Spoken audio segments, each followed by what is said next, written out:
guys, Ash here coming at you today in Raid Shadow Legends. Welcome to the video, guys. Hopefully it finds you all doing well. Hey, happy Thanksgiving if you celebrate, if you're here in the States. And really, as we enter into the holiday season, of course, I'll wish you, happy holidays as we get to Christmas and whatnot, New Year's. But regardless of what you celebrate or where you celebrate it, these are obviously great times to, spend with family and friends and be thankful and take a pause and a moment out there to have a little bit of gratitude for what we do have in our lives.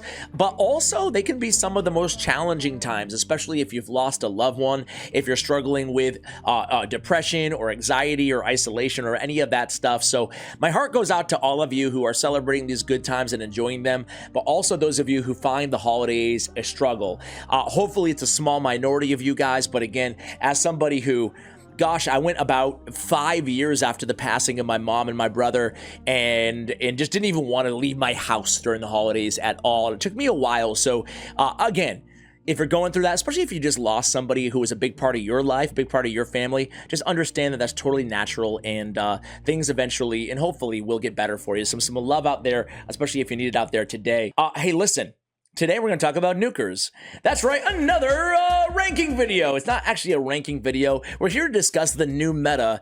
Not even new with half of these champions, but some are new faces here. I want to use this opportunity to talk about the evolving meta of attack-based nukers in PvP. Obviously, all of these, every single one of these champions also shines in different areas of PvE stuff. So even if you're not into PvP, by the way, let me know if you don't care at all about PvP. I would love to hear from you guys in the comments as to why. Could Plarium do anything to make you care about it? How can you help the poor if you've never been poor? But first, I want to give a shout out to today's video sponsor, Watcher of Realms, where you may have heard I upload every single day on my Ash Watcher of Realms YouTube channel. We just hit 9,000 subscribers. So what are you waiting for? Go ahead and join me on my Watcher of Realms journey, guys.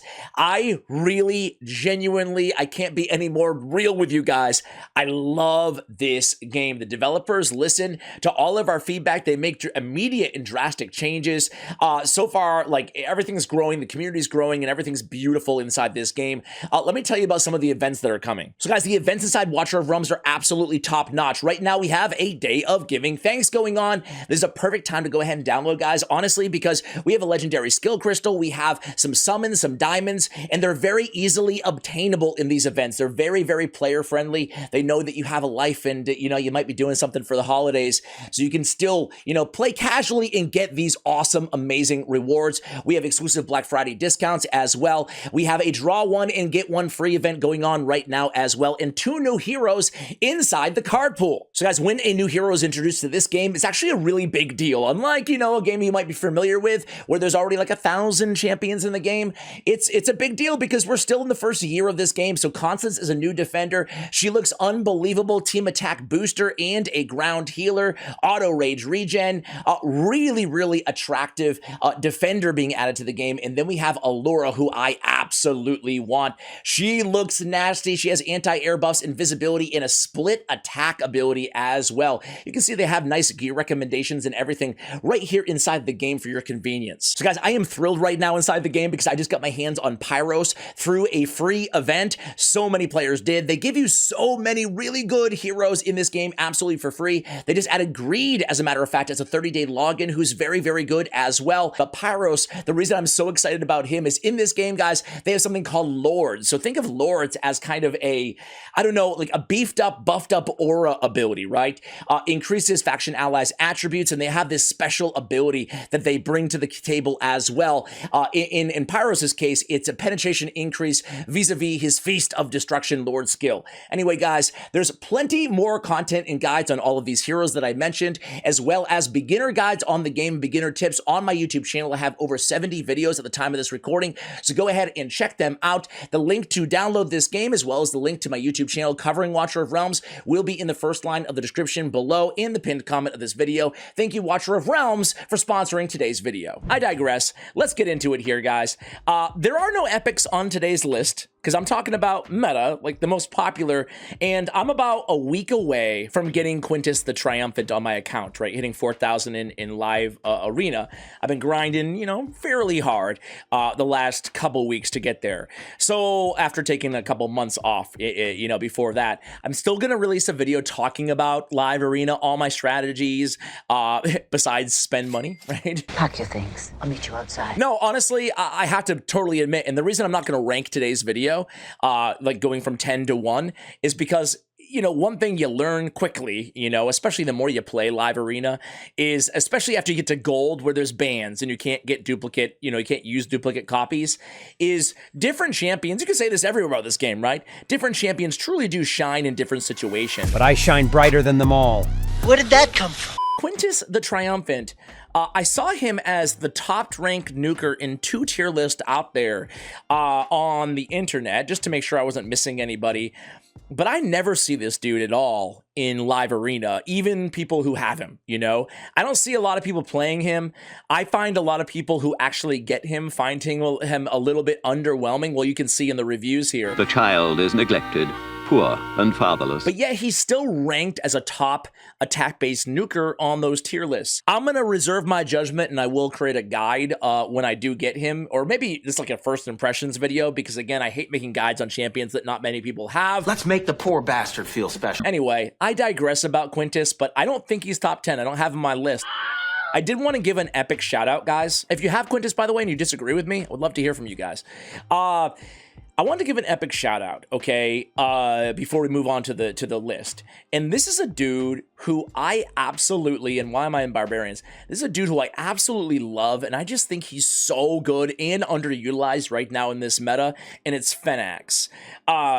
Dude, I'm going to keep it short and sweet because he's not an official top 10, but he's my favorite epic nuker out there, even over like a Genbo in this current meta.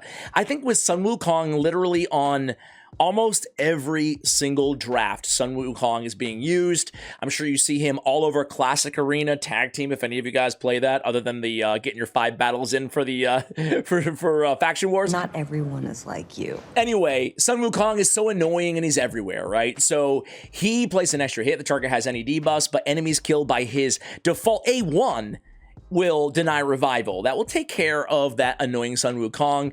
And Fenax is great in one of 2 builds. He's great in Stone Skin, and he's great, especially great, along with an ally attacker on the team. So the best combination would be Nekret the Great because he has protection, and on top of that, he has ally attack, which will go in with the A1 deny revival, right? But Stone Skin works too. You just got to keep this dude alive long enough.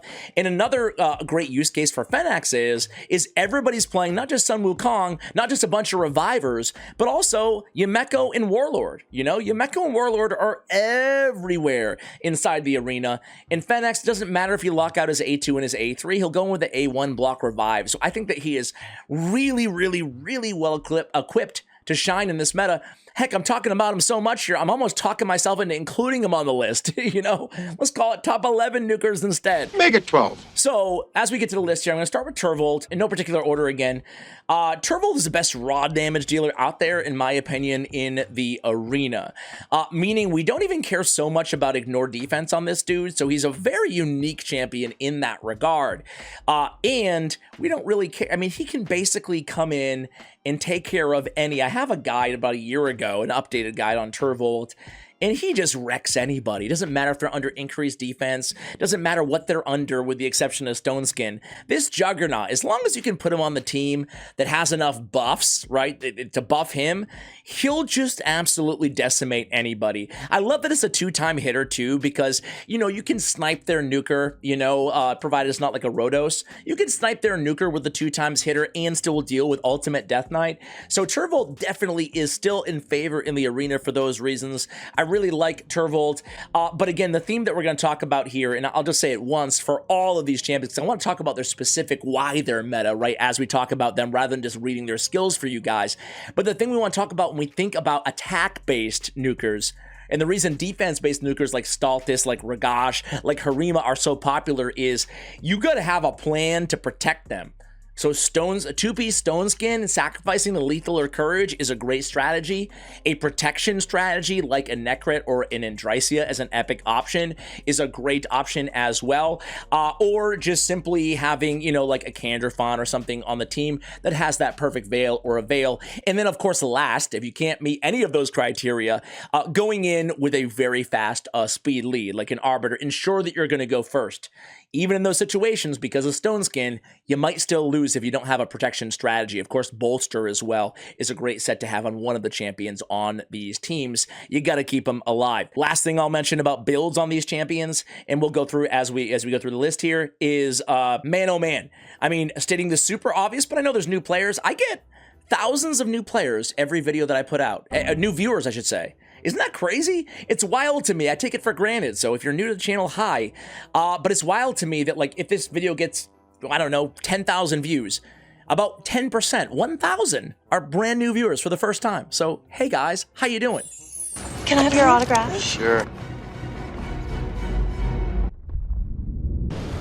So Turvold is a beast. Okay, moving on, guys. Next up on the list is going to be Baron. So Baron is like an absolute monster of a champion. He has Sky Piercer. You add Sky Piercer to Lethal or Savage and Helm Smasher, and we have a chance at ignoring 100% of a target's defense, along with their shield and block damage. When I use Baron, I do run him, you know, with Savage or Lethal. I do try to get some protection for him on the team other than just Bolster, but that's a minimum for me. But I don't use his A2. Sometimes I'll use his A3 if he has a lot of buffs on him, but really I'm all about his Sky Piercer and his A1 because that trample surplus damage is really, really exceptionally good. He's also kind of an exception to the norm when we talk about his defense, right? There's not a lot of attack-based nukers with over 1,000 defense, so, you know, it's barely there, but, you know, he can take a little bit of a punch too. So that's Baron, very, very good, right?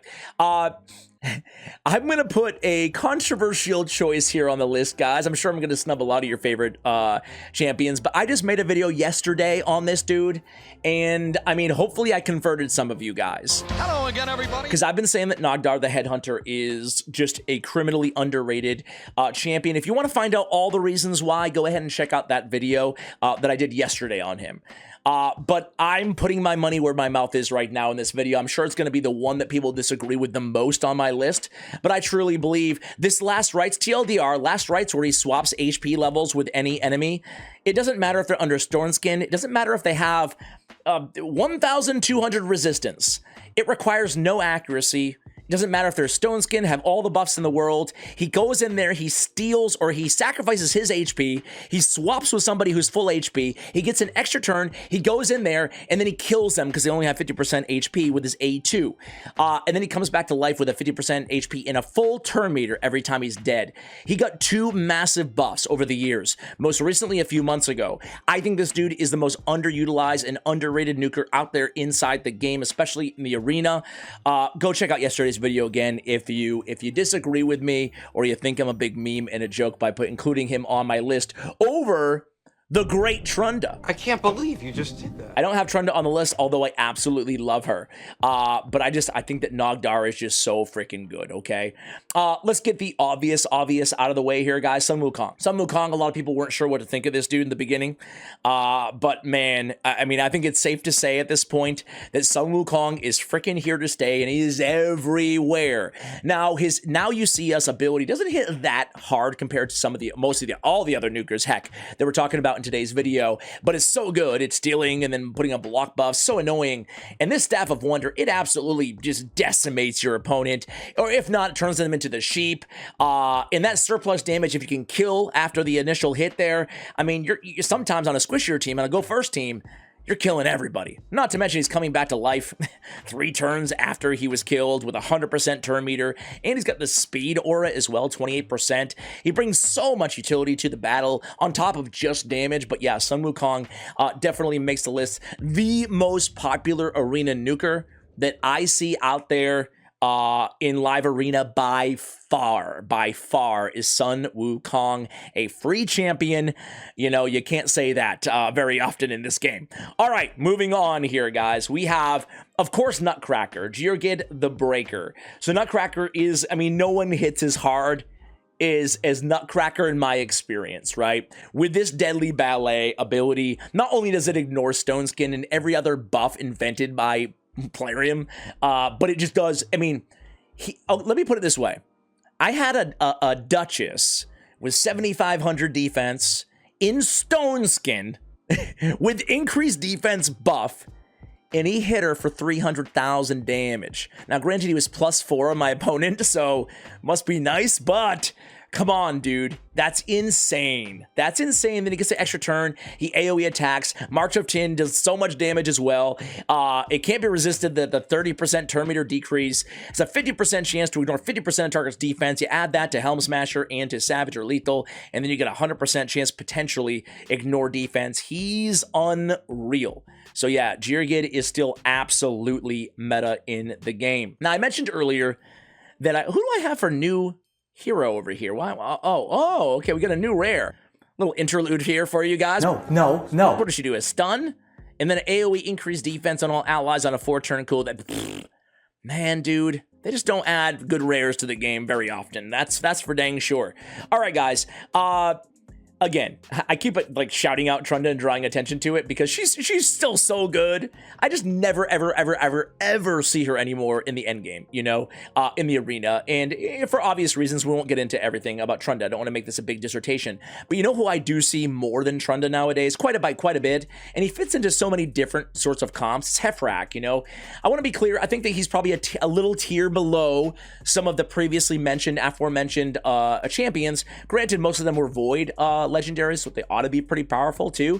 He self-buffs, which is really nice. He does a lot of damage here with this A2, but of course, when we talk about Hefrak, it comes down to the possibilities that are that are capable of, if that makes sense, with his Prince of Pride.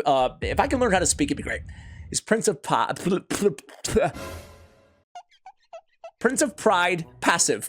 Say that 10 times fast. Don't make fun of me. Prince of Pride passive. Whenever anybody's killed, he instantly activates the Hefrak Scorn. I mean, you can do some crazy things. I hate to say the X word, but Xena, when I did a guide on Xena, I ran my favorite Hefrak team. A lot of players put him in Stone Skin for 2 turns, and they'll probably just skip his extra turn ability, right? So 2 turns Stone Skin, and you put him with at least one squishy champion on your team. Better yet, you can pair him with a Nogdar or a Sun Wukong, somebody who's already going to revive themselves, and then it just keeps going and going and going, right?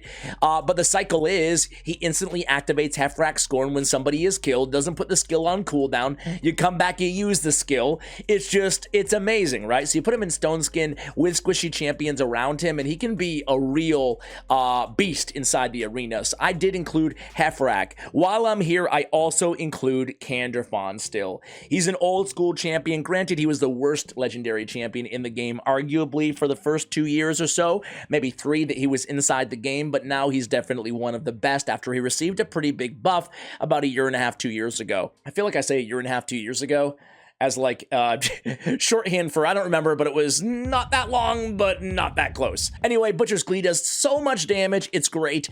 And his A1 is one of the hardest hitting A1s in the game. Very good. Extra hit if the target's under any buff. Almost everybody's under a buff right now in this meta.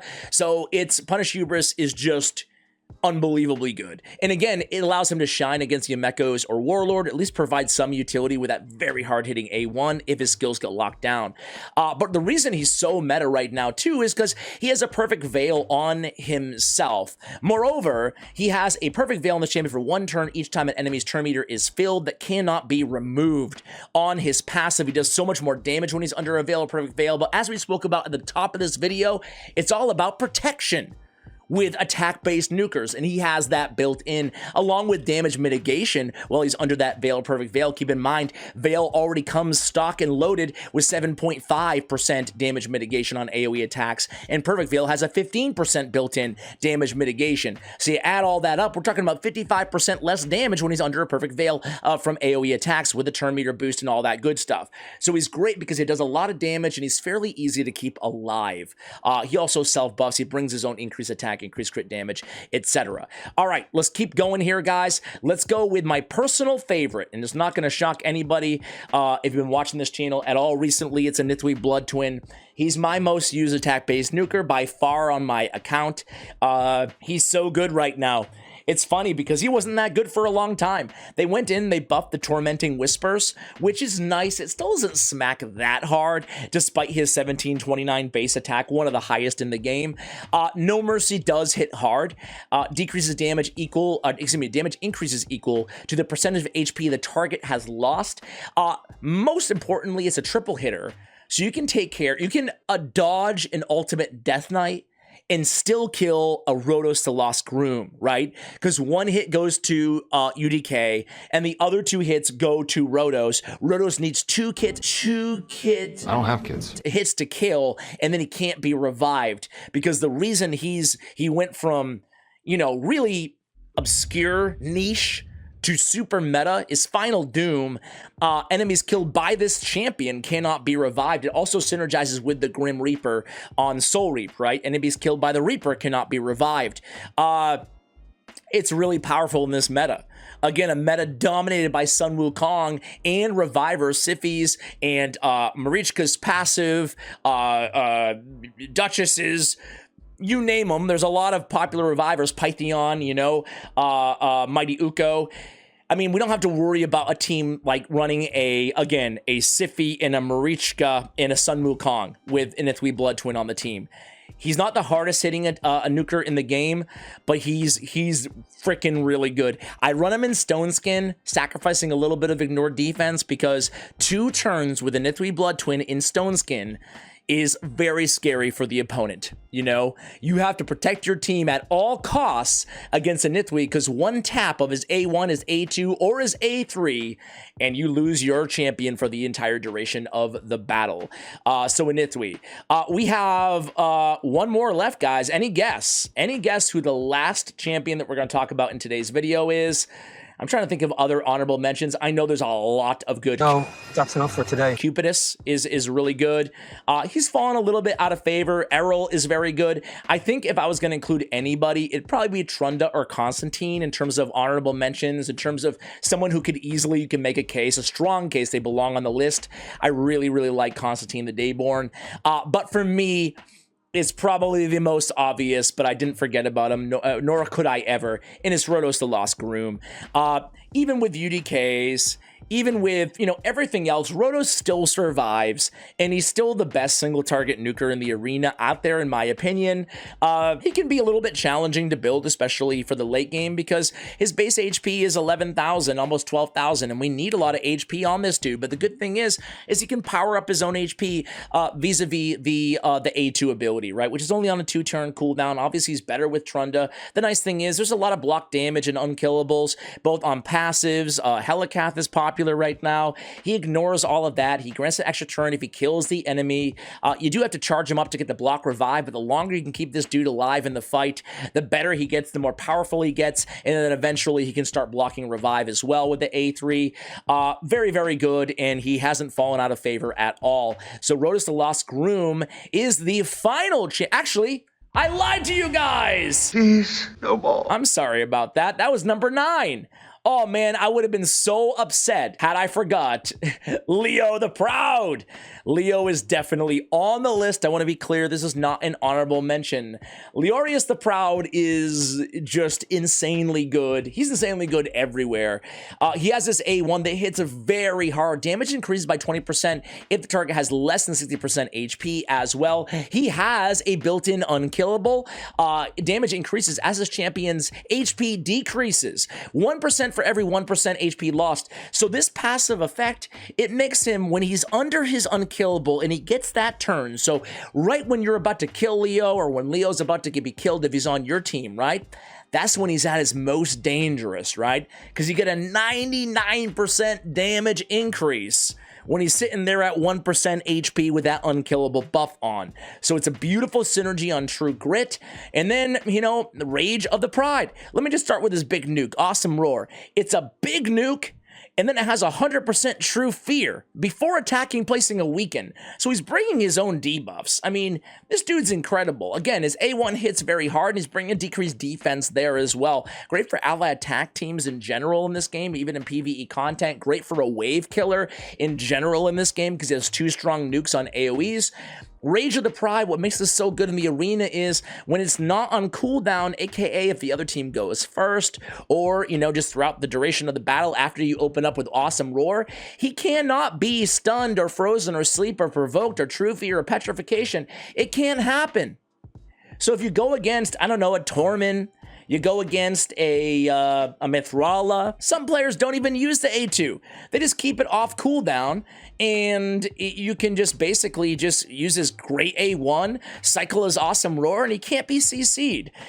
Ton of damage on top of all that. So there's a lot of reasons why Leo is super meta right now, and I don't see him going anywhere. So apologies. Hopefully nobody clicked off when I was like, I guess we're done with Rhodos, because Leo certainly should not ever be excluded in the top 10 of attack-based nukers, guys. That's all I got for you. Let me know if you want to see a follow-up video to this one with HP-based nukers and or defense-based nukers. I would love to make those videos if you guys would love to watch them. Much love, and as always, take care, guys.